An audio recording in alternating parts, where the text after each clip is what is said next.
Namaskar. A warm welcome to World News and Indian Perspective on All India Radio. This is Saira Mujtaba, bringing glimpses of the major developments of the day from across the globe. Over the next half an hour, we shall bring you the latest from the world of politics, economy, sports, entertainment and more. The headlines. India conveys its concern to United Kingdom on misuse of its asylum status by pro-Khalistani elements to aid and abet terrorist activities in India. India's reform momentum presents plenty of investment and collaboration opportunities in the country, says Finance Minister Nirmala Sitharaman. Defence Minister Rajnath Singh underlines that full potential of society's development can be realized when it is secure from external and internal threats. Buoyed by manufacturing, mining and power surge, India's industrial output rises 5.6% in February 2023. And Japan to develop and build an array of advanced long-range missiles to bolster its defences.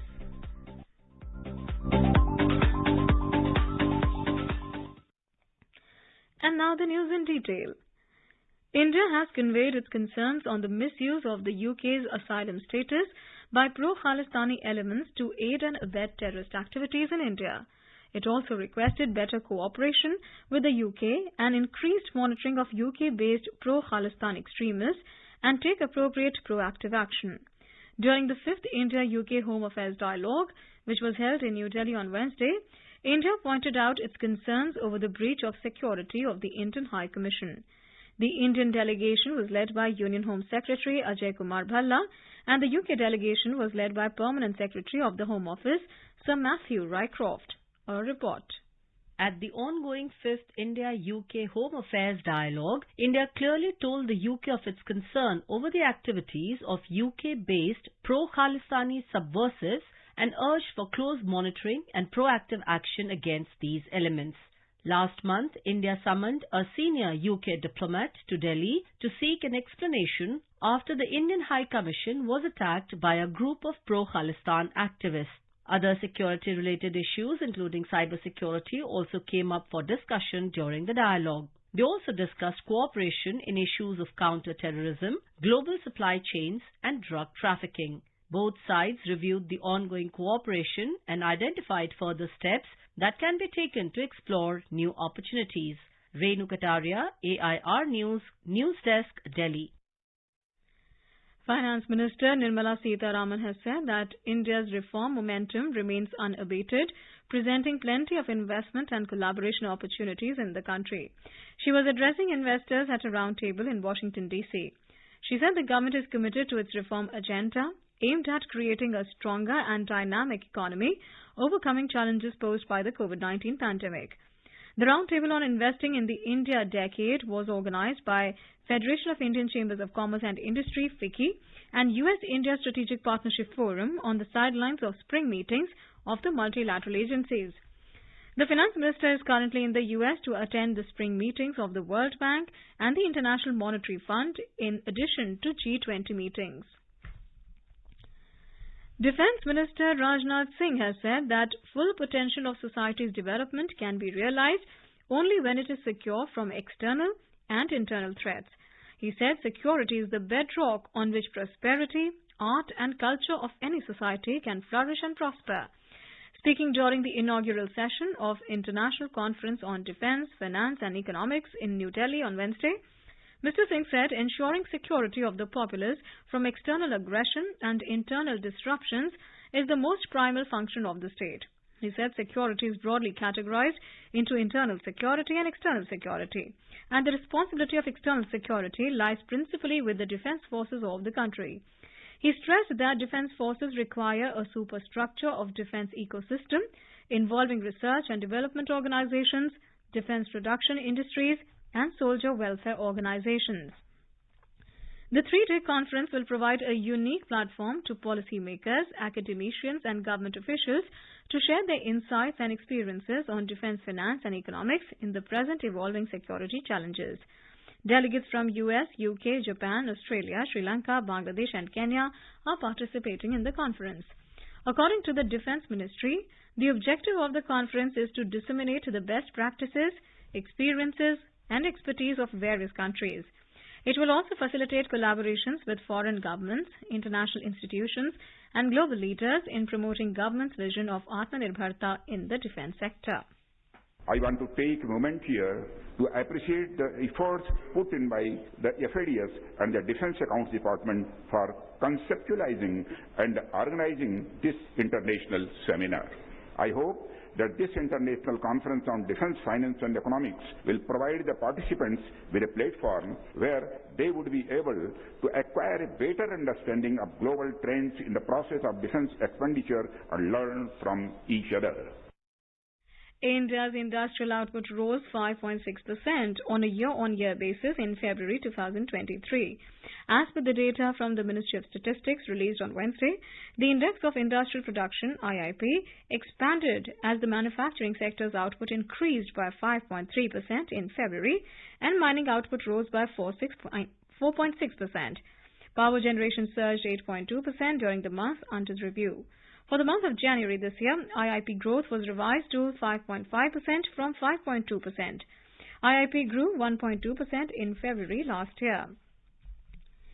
Based on the theme Harnessing Living Heritage for a Sustainable Future, the Culture Working Group CWG under India's G20 presidency will organize the second webinar on Thursday. It will be facilitated by UNESCO Paris as the knowledge partner.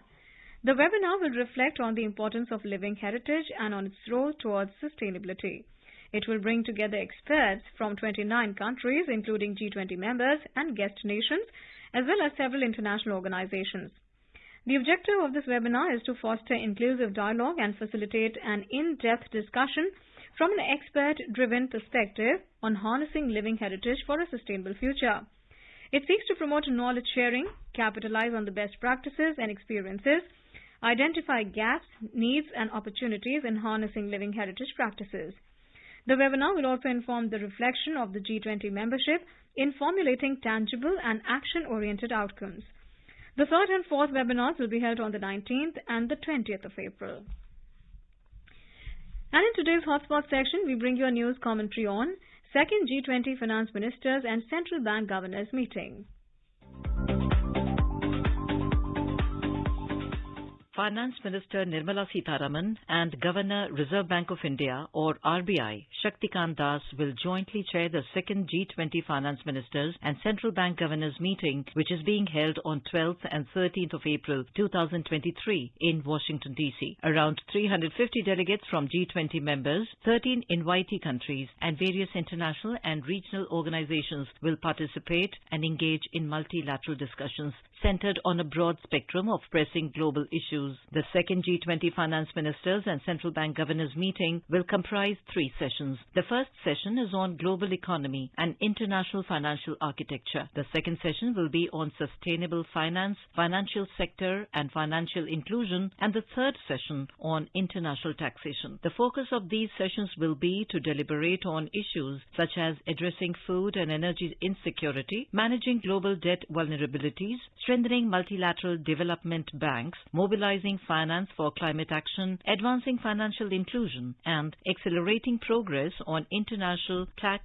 and financial sector issues. Addressing the delegates of the first G20 Finance Ministers and Central Bank Governors meeting held in Bengaluru on 24th and 25th February 2023, Prime Minister Narendra Modi observed that progress on sustainable development goals seems to be slowing down, even though the world population has crossed 8 billion. He emphasized the need to strengthen multilateral development banks for meeting global challenges like climate change and high debt levels. Highlighting the growing dominance of technology in the world of finance, the Prime Minister recalled how digital payments enabled contactless and seamless transactions during the pandemic. He urged the member participants to explore and harness the power of technology while developing standards to regulate its possible risk of destabilization and misuse in digital finance. The Prime Minister noted that India has created a highly secure, highly trusted and highly efficient public digital infrastructure in its digital payments ecosystem over the past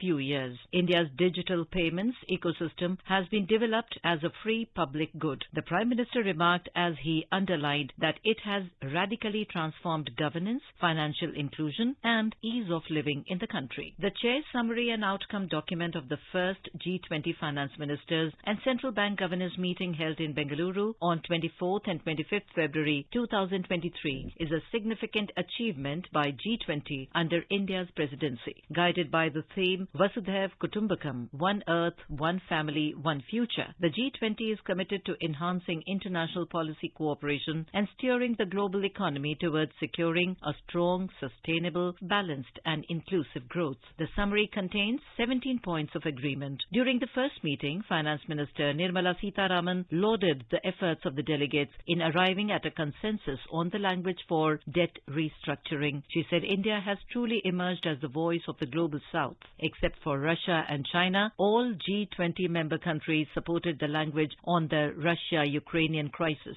All the member countries supported India's proposal to make an expert panel to develop a narrative for multilateral development banks to address transboundary challenges. The finance minister said that there is a consensus on regulation of crypto assets. The RBI Governor Shaktikant Das said that there is a growing interest in central bank digital currency and a wide recognition of the fact that crypto poses a major risk to financial stability and cyber security. He underlined India's commitment to reach a consensus on a global policy approach on crypto assets during its G20 presidency. The G20 finance track also reached a common position for a language on debt vulnerabilities. The group is standing up to meet the challenges of debt stress, which many countries are facing. The G20 delegation also showed keen interest in digital public infrastructure and the recent interoperable payment system between India and Singapore. The second G20 finance ministers and central bank governors meeting will take stock of the progress made on outcomes envisaged under India's G20 finance track agenda. The meeting will advance efforts towards the preparation of G20 India finance track deliverables for third G20 finance ministers and central bank governors meeting to be held in Gandhinagar, Gujarat in July 2023. These meetings are expected to provide informed finance track contributions to the leaders' declaration set for adoption in the New Delhi summit in September 2023. The finance minister is also expected to have bilateral engagements with her respective counterparts from G20 countries and heads of other delegations, including major international organizations, to discuss issues and areas of mutual interest and cooperation under India's G20 presidency.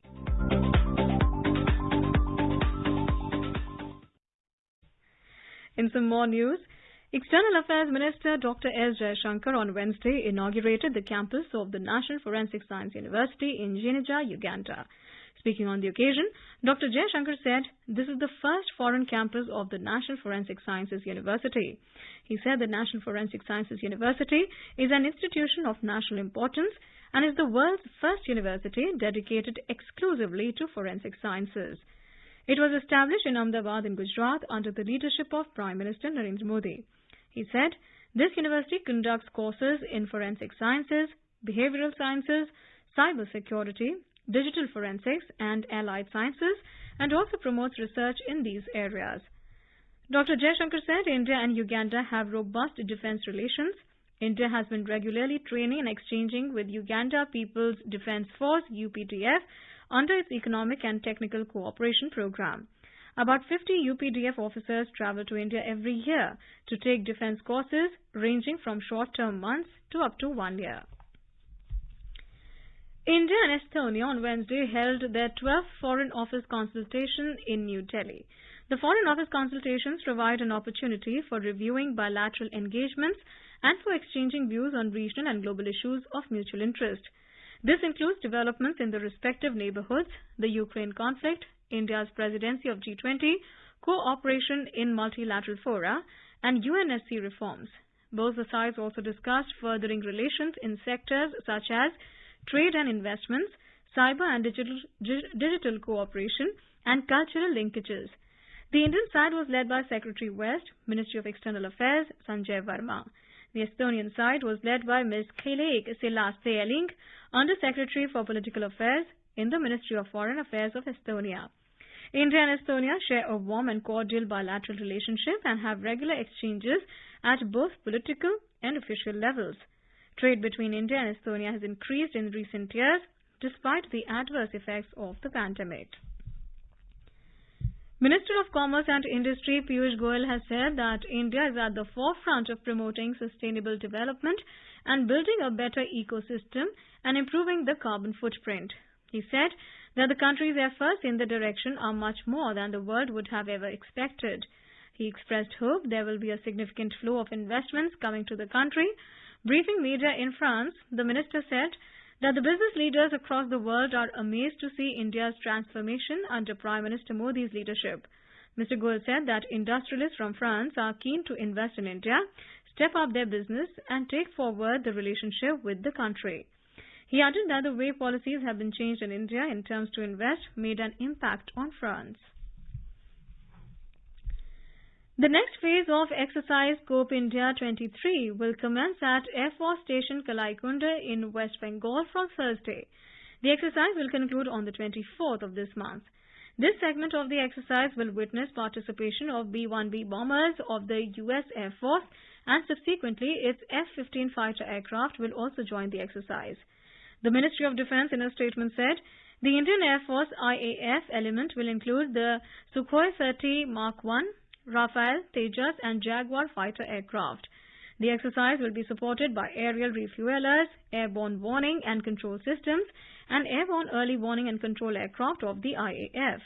The exercise will help enhance professional relations between the two air forces while sharing the best practices between them. Personnel from the Japanese Air Self-Defense Force will also observe the exercise and interact with the two participating air forces.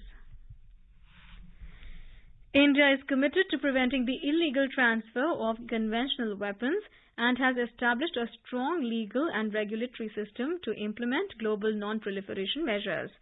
Speaking at the UNSC Open Debate, India's permanent representative to the UN, Ambassador Ruchira Kamboj, said that illicit transfer and illegal diversion of arms, including conventional arms and ammunition, small arms and light weapons, as well as weapons of mass destruction, their delivery systems and related materials, equipment and technology to non-state actors, armed and terrorist groups pose serious threats to international peace and security. Ms. Kamboj highlighted that the quantum of these threats multiplies when certain states with dubious proliferation credentials in view of their masked, rapidly growing networks and deceptive procurement practices of sensitive goods and technologies conspire with terrorists. She also pointed out that there is a serious challenge to the country of cross-border supply of illicit weapons using drones, which cannot be possible without active support from the authorities in control of those territories. The international community should condemn such behavior and hold such states accountable for their misdeeds. Ms. Kamboj thanked the delegation of the Russian Federation for organizing the open debate. Science and Technology Minister Dr. Jitendra Singh has said that India's strategy against COVID-19 was more effective than any other country in the world. Dr. Singh said this while addressing the National Conference on Disaster Resilient Methodologies on Pandemic in New Delhi on Wednesday. He said India's COVID-19 success story is hailed in the world as a role model in crisis management. He mentioned that COVID-19 has not only taught India how to handle adversity, but has generated unexplored interest in biotechnology among the youth. The minister added that before 2014, there were only 50 biotech startups, but now the number has increased to almost 6,000. Dr. Singh said in the last 8 years, India's bioeconomy has grown 8 times from $10 billion in 2014 to over $80 billion in 2022. This is All India Radio giving you world news. Welcome back. Japan on Tuesday announced plans to develop and build an array of advanced long-range missiles as it bolsters its defense forces amid increasing tensions with neighboring China. The Japanese Defense Ministry said that it had signed contracts with Mitsubishi Heavy Industries to develop and mass-produce weapons under a plan extending to 2027. Deployment of those weapons is scheduled for 2026 and 2027, it said.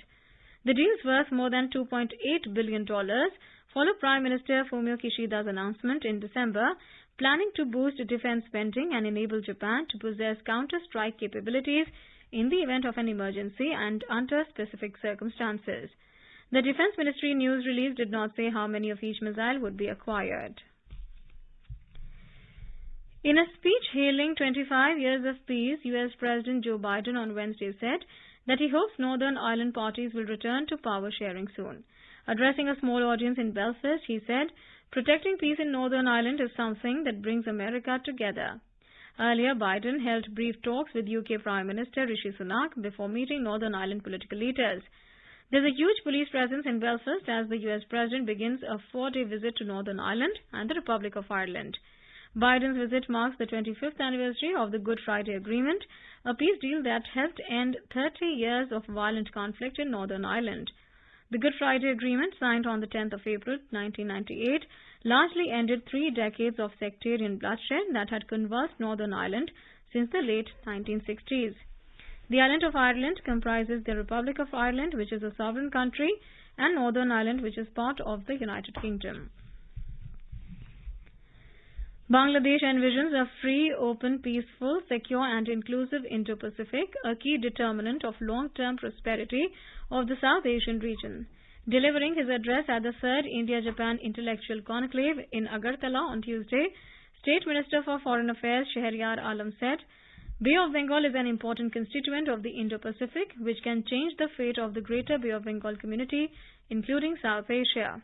The minister elaborated how the connection of Northeast India with mainland India and access to the Bay of Bengal using Bangladesh territory and her seaports would bring phenomenal change in the prosperity in this region. He appreciated the greater involvement of Japan for undertaking the Bay of Bengal Industrial Growth Belt for the infrastructure developments of Bangladesh.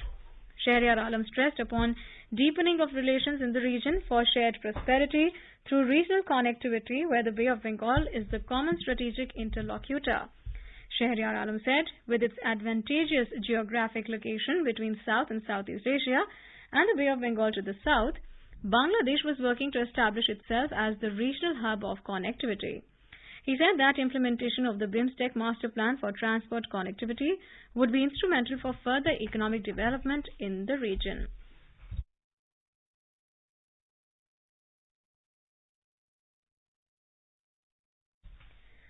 United Nations Secretary General Antonio Guterres has strongly condemned the attack in Myanmar. The official newsletter of the UN said the airstrike reportedly killed at least 100 people in an opposition stronghold in the northwestern part of Myanmar.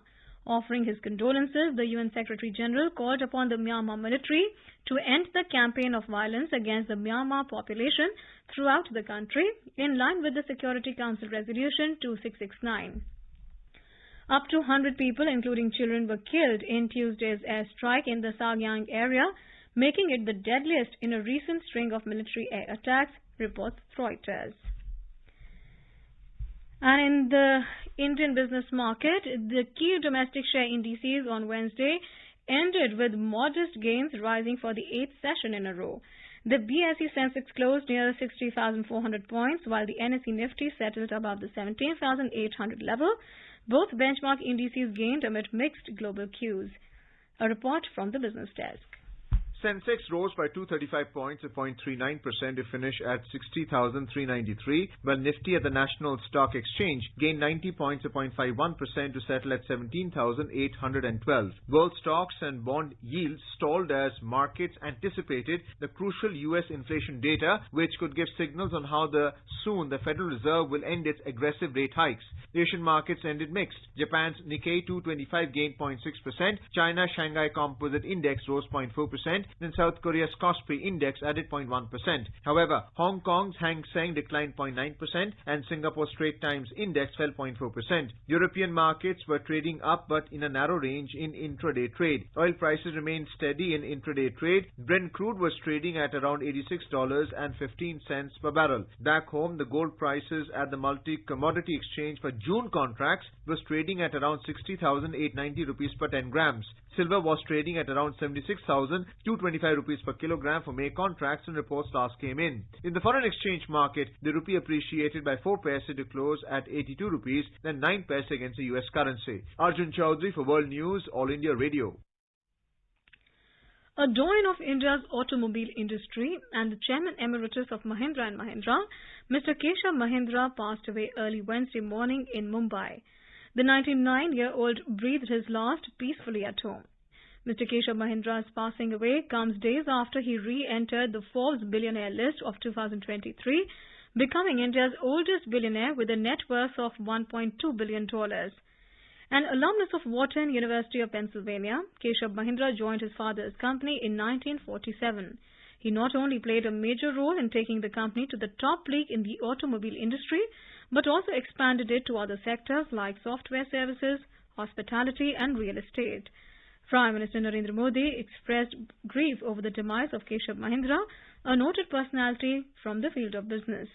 Mr. Modi said he will be remembered for his contribution to the world of business and his philanthropic efforts. On to sports now. India's Nisha Dhaiya won silver at the Asian Wrestling Championships in Astana, Kazakhstan on Tuesday. This is the biggest ever medal of her career in the women's 68 kg category. Nisha, on a fine injury comeback, reached the final but fell to Japan's Ami Ishii 10-0 and finished as a runner-up. Nisha had defeated China's Feng Zhao 7-6 in the semi-finals. Another Indian wrestler, Priya Malik, clinched a bronze in 76 kg category. She defeated Japan's Mizuki Nagashima in the repechage round. Overall, India have won 6 medals so far. And in Indian Premier League, chasing a victory target of 176 runs, Chennai Super Kings were 113 for 6 in 15 overs a short while ago at the M.A. Chidambaram Stadium in Chennai. Earlier, Rajasthan Royals made 175 runs for the loss of 8 wickets in the allotted 20 overs. For Rajasthan Royals, Josh Butler was the top scorer with 52 runs, while Devdutt Padikkal made 38 runs and Ravichandran Ashwin 30 runs. Shimron Hasmia remained not out on 30 runs. For Chennai Super Kings, Ravindra Jadeja, Akash Singh and Akash Singh picked up 2 wickets each. Chennai Super Kings captain MS Dhoni won the toss and decided to bowl first.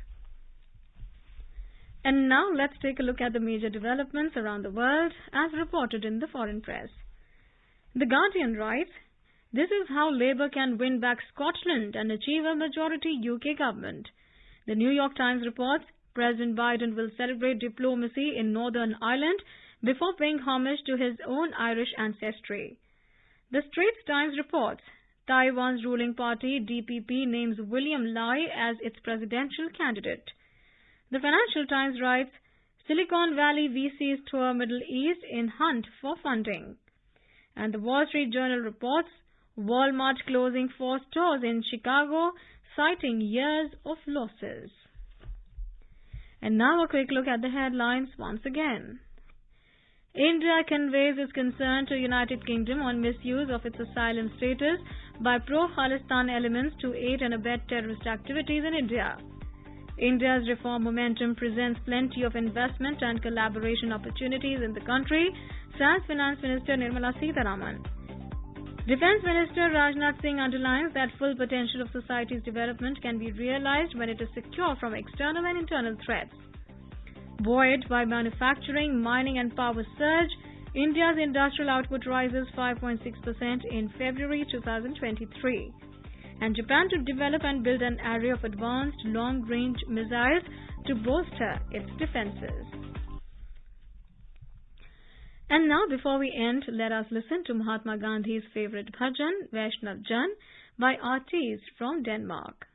Vaishnav Jan tu tine kahiye ke peed parai jane re par dukhe upkar kare tae man abhiman na सकल लोग मां कहने बंदे निंदा न करे कहने रे साष्टांग मन नीचल राखे धन धन जननी तेरी रे समदृष्टि. And with that, we end this bulletin. We'll be back at the same time tomorrow with the next edition of World News.